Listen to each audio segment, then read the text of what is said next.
So again, I started pushing for the democratization of the party.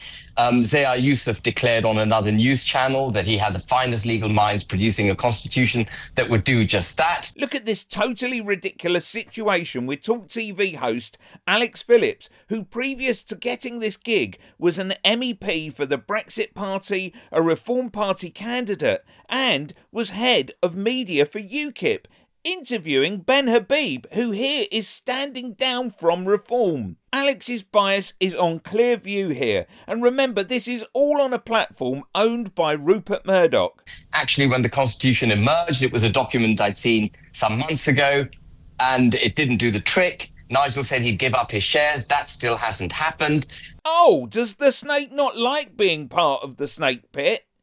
So, first of all, you did actually stand in the last general election after the point that Nigel has already been made leader. You went ahead and you stood for the party then before it had changed its constitution. So you were happy at that moment.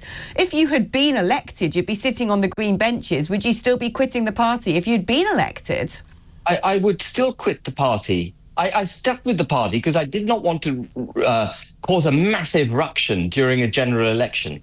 Now watch Alex try and structure a question as if she has no insider knowledge of Reform and its inner workings, and failing miserably. You've given the party 3 months. They've been trying to set up their offices in Westminster. It's the first time they've ever had seats. They're trying to build branches around the country. They've got to work on local elections as well.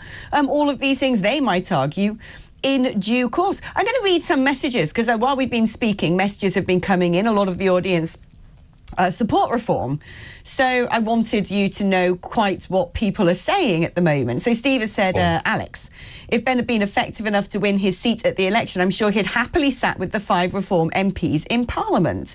David from Clacton says, afternoon, Alex. I had respect for Ben Habib, but after today and the nonsense he's talking, given Nigel's given up his shares, etc., I think he's a total, and I can't say that word, I'm afraid.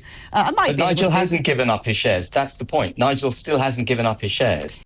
Click here for the Sisters of Hate, Alex and Isabel.